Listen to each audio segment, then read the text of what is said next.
Media और उपस्थित महानुभाव,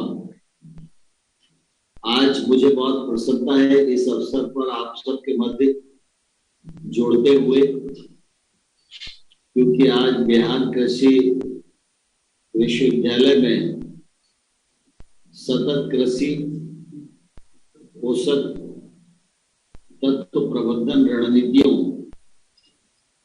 के विकास की दृष्टि से महत्वपूर्ण विषय पर विमर्श करने के लिए हम एकत्रित हुए हैं।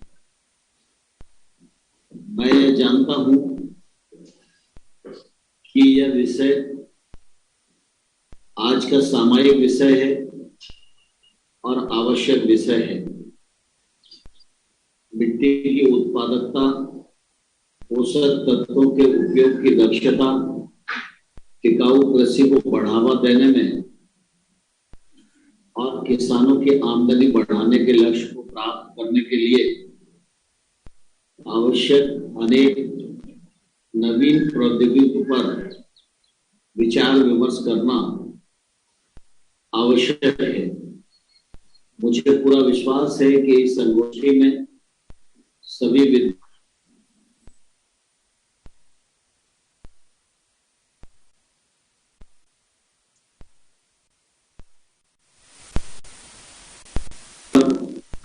और किसानों की स्थिति सुधारने में भी निश्चित रूप से मील का पत्थर साबित होगा।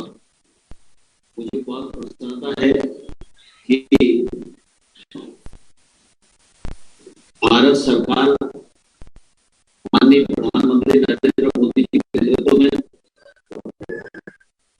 कृषि क्षेत्र को बढ़ावा देने के लिए कार्यक्रम और योजना, उसका परिणाम आज निश्चित रूप से परिलक्षित भी हो रहा है। केंद्र सरकार ने पिछले 8 वर्षों में कृषि के क्षेत्र में जो निर्णय किए हैं, उससे कृषि के हालातों में भी बदलाव आया है और साथ ही साथ कृषक की आमदनी बढ़ने में भी मदद मिली है। हम सभी इस बात को भलीभांति जानते हैं, हमारा देश कृषि प्रधान देश है।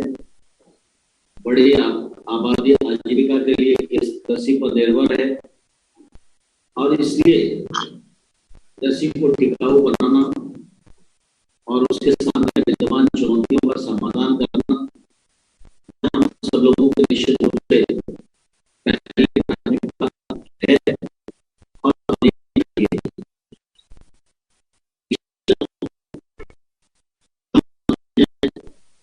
किसान की आमदनी दोगुनी करने की बात कही, उस समय लोगों को लगता था कि कहने से आमदनी दोगुनी कैसे होगी, लेकिन मुझे इस बात का गौरव है कि प्रधानमंत्री जी ने सिर्फ कहा ही नहीं, किसानों को आग्रह किया। भारत सरकार, राज्य सरकार, भारतीय कृषि अनुसंधान परिषद, हमारे विश्वविद्यालय, महाविद्यालय, आईसीआर के संस्थान और किसान सब में एक नई ऊर्जा का संचार हुआ। उसके कारण 8 साल में कृषि के क्षेत्र में अभूतपूर्व काम हुआ है। सरकार की तरफ से जहां तक सहायता का सवाल है, तो सरकार ने योजनाएं निर्णित करके सहायता देने में भी कोई कसर नहीं छोड़ी है। पीएम किसान सम्मान निधि जैसी योजना के अंतर्गत आज दिनांक तक 2 लाख करोड़ रुपए से अधिक राशि 11.5 करोड़ किसानों के अकाउंट में जमा की गई है। यह कार्यक्रम दुनिया का आय सहायता की दृष्टि से सबसे बड़ा कार्यक्रम मोदी सरकार का है।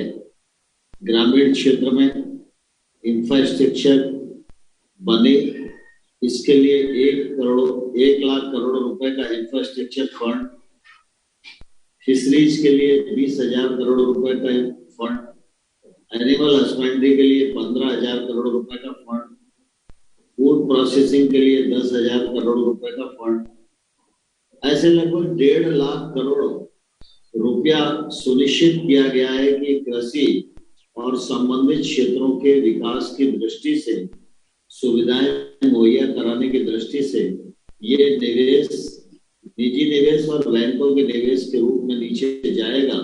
जगह जगह अधोसंरचना खड़ी होगी, किसानी को भी उन्नत करेगी और कृषक की आमदनी को भी बढ़ाने का निश्चित प्रयत्न करेगी। हम सब इस बात के लिए गर्व कर सकते हैं कि सरकार की कृषि नीतियां और किसानों का परिश्रम और हमारे साइंटिस्टों का रिसर्च, उसी का परिणाम है कि आज कृषि उत्पाद की दृष्टि से भारत एक संपन्न राष्ट्र है। खाद्यान्न की दृष्टि से हम अग्रणी अवस्था में हैं।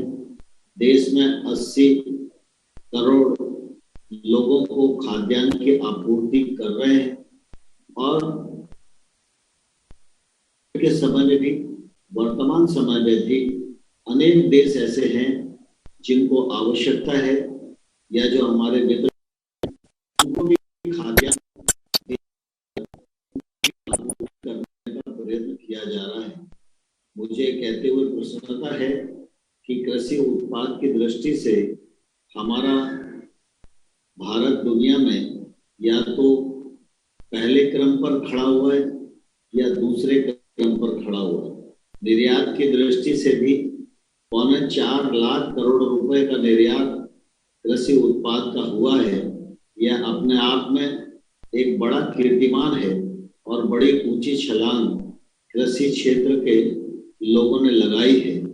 आज आवश्यकता है कि हमारी किसानी टेक्नोलॉजी से जुड़े, किसान महंगी फसलों की ओर जाए, किसान की लागत कम हो, उसको उसके उत्पादन का वाजिब दाम मिल सके, टेक्नोलॉजी का उपयोग करके फर्टिलाइजर पर उसकी निर्भरता कम हो, सॉइल हेल्थ टेस्ट की ओर उसे प्रवृत्त किया जाए और जो सिंचाई है उस सिंचाई में बिजली भी बचाई जाए, सिंचाई का पानी भी बचाया जाए और आवश्यकता के अनुसार सिंचाई की उपलब्धता माइक्रो इरिगेशन के माध्यम से करके किसान की उत्पादकता बढ़ाने की दृष्टि से भी काम किया जाए।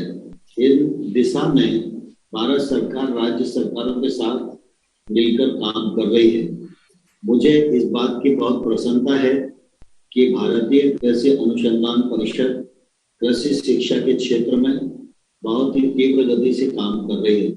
हमारे राज्य द्वारा संचालित कृषि विश्वविद्यालय, केंद्रीय कृषि विश्वविद्यालय और जो अनेक संस्थान हैं वो बहुत ही उत्तम और गुणवत्ता पूर्वक काम कर रहे हैं। बिहार राज्य भी कृषि प्रधान राज्य है। यहाँ की तो 70% आबादी कृषि पर निर्भर करती है। बिहार राज्य कृषि में उत्पादकता की दृष्टि से भी उत्तम है। यहाँ पर कृषि विश्वविद्यालय और कृषि विज्ञान केंद्र में काम करते हुए साइंटिस्टों ने तमाम सारी फसलों को, बीजों को, किस्मों को इजाद किया है। उसका प्रतिफल आज बिहार राज्य को भी मिल रहा है और बिहार राज्य कृषि की दृष्टि से देश के कृषि ग्रोथ में भी योगदान कर रहा है।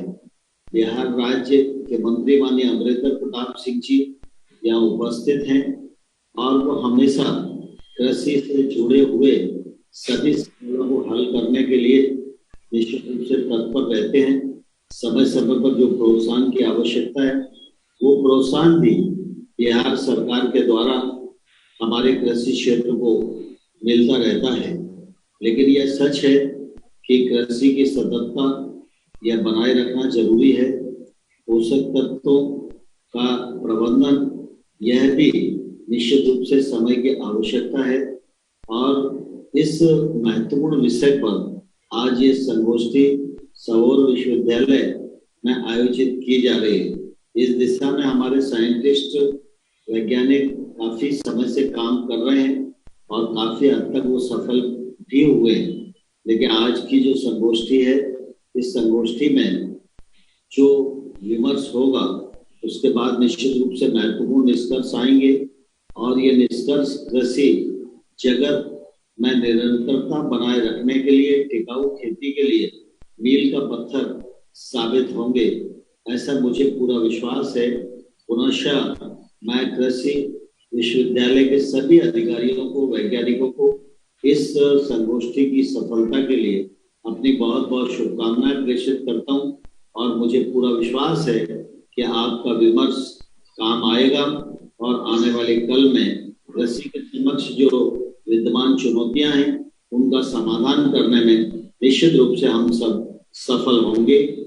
इस सम्मेलन की सफलता के लिए आप सबको